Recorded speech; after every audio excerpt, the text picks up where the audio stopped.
বিশ্বনবী হযরত মুহাম্মদ সাল্লাল্লাহু আলাইহি ওয়াসাল্লামের জন্ম। সমস্ত প্রশংসা সে আল্লাহ তাআলার জন্য, যিনি অন্ধকার পৃথিবীতে আলো হিসাবে পাঠিয়েছেন আমাদের প্রিয় নবী, শেষ নবী হযরত মুহাম্মদ সাল্লাল্লাহু আলাইহি ওয়াসাল্লামকে আল্লাহ তাআলা কুরআনে ঘোষণা করেন, আমি আপনাকে সমগ্র জগতের জন্য রহমত হিসেবে প্রেরণ করেছি। সূরা আল আম্বিয়া 107। প্রিয় দর্শক, আজ আমরা শুনব এমন এক জন্মের কথা, যে জন্ম শুধু একজন মানুষের জন্ম ছিল না, বরং ছিল অন্ধকার থেকে আলোর সূচনা। জন্মের আগের পৃথিবী। নবী সাল্লাল্লাহু আলাইহি ওয়াসাল্লাম এর জন্মের আগে পৃথিবী ছিল গভীর অন্ধকারে নিমজ্জিত। মানুষ মূর্তি পূজা করত, দুর্বলদের উপর জুলুম ছিল স্বাভাবিক, কন্যা শিশু জন্ম নিলে জীবন্ত কবর দেওয়া হতো, ন্যায় বিচার ছিল না, দয়া ছিল না। আল্লাহ তাআলা এই অবস্থার কথা স্মরণ করিয়ে দেন। মানুষ ছিল স্পষ্ট ভ্রান্তিতে। সূরা আল জুমু 2। ঠিক এই মুহূর্তেই আল্লাহ সিদ্ধান্ত নিলেন, মানব জাতির জন্য পাঠাবেন একজন মহান রাসূল। নবী সাল্লাল্লাহু আলাইহি ওয়াসাল্লাম জন্মগ্রহণ করেন যে বছর, সেই বছরকে ইতিহাস চেনে আমুল ফিল বা হাতির বছর নামে। ইয়েমেনের শাসক আব্রাহা বিশাল হাতির বাহিনী নিয়ে কাবা ধ্বংস করতে এসেছিল, কিন্তু আল্লাহ নিজেই কাবার হেফাজত করেন।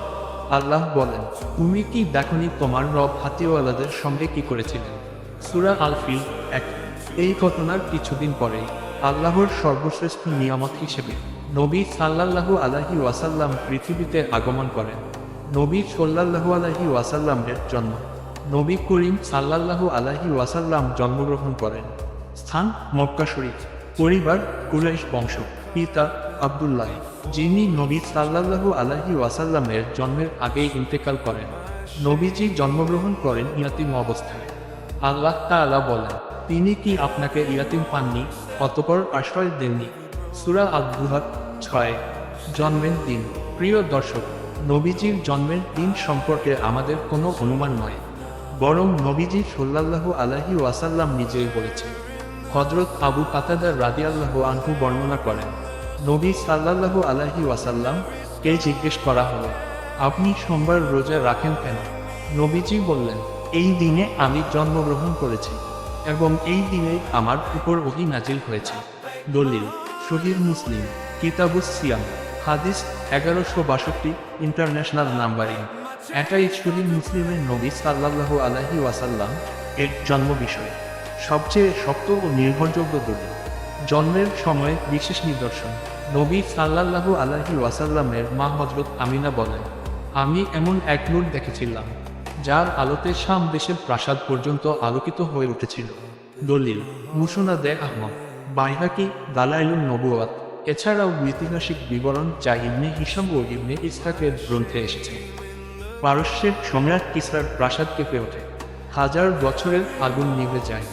এসব ছিল এই ইঙ্গিত যে এক মহান পরিবর্তন আসছে। দাদার কোলে নবী সাল্লাল্লাহু আলাইহি ওয়াসাল্লাম। নবীজি সাল্লাল্লাহু আলাইহি ওয়াসাল্লামের দাদা আব্দুল মুত্তালিব নাতিকে কোলে নিয়ে কাবা শরীফে যান। তিনি আল্লাহর শুকরিয়া আদায় করেন এবং নাম রাখেন মুহাম্মদ, অর্থ অত্যন্ত প্রশংসিত। দলিল ইবনে হিশাম সিরাত, উপসংহার ও আহ্বান। প্রিয় দর্শক, নবী সাল্লাল্লাহু আলাইহি ওয়াসাল্লাম এর জন্ম মানে অন্ধকার থেকে আলো, জুলুম থেকে ইনসাফ, হতাশা থেকে আশার আলো। নবীজি বলেছেন, আমি উত্তম চরিত্র পূর্ণতা দিতে প্রেরিত হয়েছি। মুসনাদে আহমদ, হাদিস নং 8939। আজ আমাদের দায়িত্ব এই নবীর আদর্শকে জানি, মানি এবং জীবনে বাস্তবায়ন করি। শেষ দোয়া, হে আল্লাহ, আমাদের নবী মুহাম্মদ সাল্লাল্লাহু আলাইহি ওয়াসাল্লাম এর সুন্নাতের উপর জীবন কাটানোর তৌফিক দিন। আমিন। প্রিয় দর্শক, দলিল ভিত্তিক সহিহ ইসলামী কন্টেন্ট পাওয়ার জন্য সাবস্ক্রাইব করুন।